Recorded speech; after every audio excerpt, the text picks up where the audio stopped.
అందరికీ జై హింద్ జై భారత్. దేశ ద్రోహులకు చెక్ పెట్టేలాగా ఒక నిర్ణయం రాబోతోంది.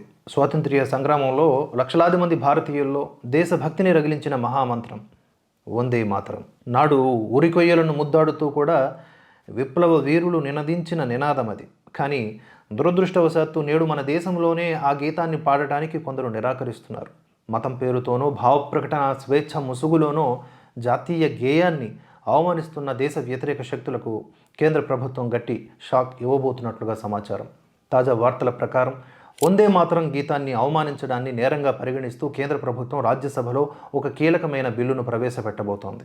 ఈ చరిత్రాత్మక నిర్ణయం వెనుక ఉన్న వాస్తవాలు, ఇది ఎందుకు అవసరం అనే విషయాల్ని ఒక్కసారిగా విశ్లేషిద్దాం. చట్టసభల్లో ప్రభుత్వ కార్యక్రమాల్లో వందే మాతరం పాడుతున్నప్పుడు కొందరు రాజకీయ నాయకులు ఉద్దేశపూర్వకంగా కూర్చోవటం, అది తమ మత విశ్వాసాలకు వ్యతిరేకమని బహిరంగంగా వాదించడం మనం చూస్తూనే ఉన్నాం.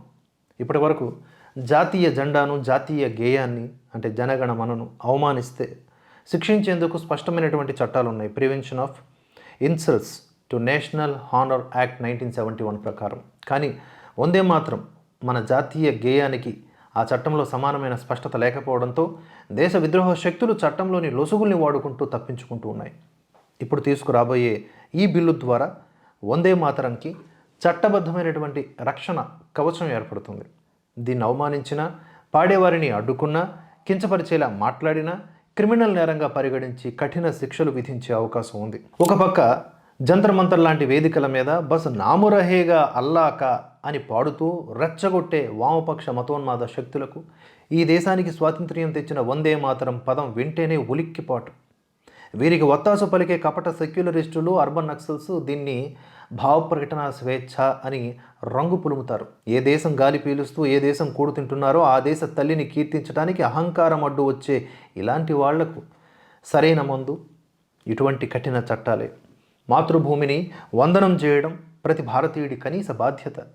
అది ఒక మతానికి సంబంధించిన విషయం కాదు, పవిత్రమైన దేశభక్తికి సంబంధించిన విషయం.